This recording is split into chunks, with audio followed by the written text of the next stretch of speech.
The man sat beneath the flickering lights of the subway platform, his violin case open, half filled with coins that clinked like echoes of pity. Commuters rushed past with their heads down and earbuds in, pretending not to hear the melody that tried, quietly, to reach them.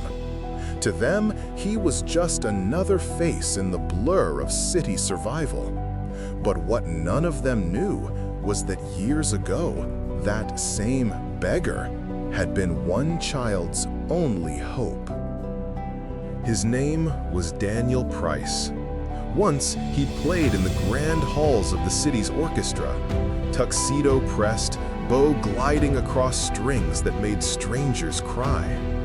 But life has a way of changing keys when you least expect it. After a tragic car accident took his wife and son, Daniel's music lost its home. Bills piled up, grief hollowed him out, and the silence after each note became too much to bear.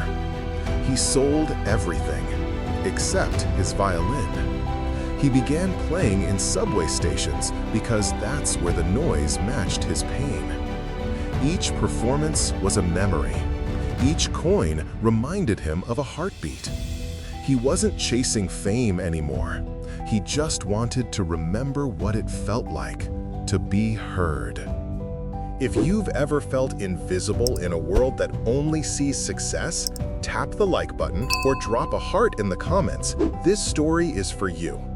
Every morning, Daniel took his spot at 8:15 sharp between the old steel columns and cracked tile where the wind howled like an audience. Most people passed without looking. A few tossed quarters, not realizing they just paid a man who once played to standing ovations. But one day, as the crowd thickened and the trains roared by, Daniel noticed a man stop. A tall figure in a charcoal suit, phone in one hand, a look of confusion on his face. He stood there, staring. The man was Michael Donovan, the billionaire CEO of a tech empire and a philanthropist whose face graced magazine covers. To everyone else, he was power itself. To Daniel, just another commuter. Daniel kept playing a slow, haunting piece he'd written for his son years ago.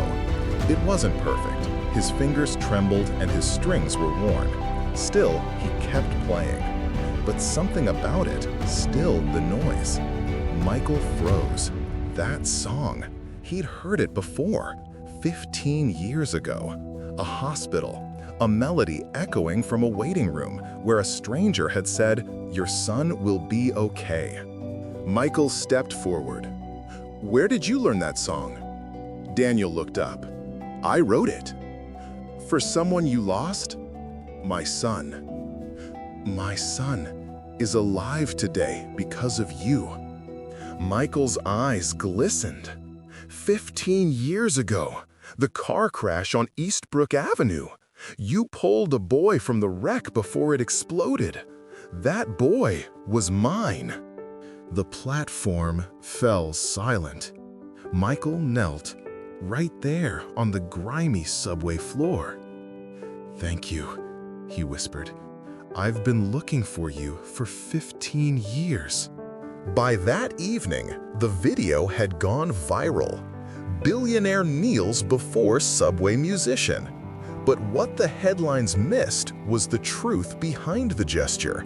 It wasn't charity, it was justice. Days later, Daniel stood again on a stage, suit clean, violin new, hands trembling. In the front row sat Michael and his son. When the music began, Michael bowed his head. When the final note faded, Daniel didn't bow. He just smiled. He wasn't invisible anymore. We live in a world obsessed with wealth and power, but humanity is measured by something much quieter: gratitude. And sometimes the richest man in the room is the one who remembers why he should be grateful. This was a True Humanity Chronicle, a story that reminds us what it means to be human.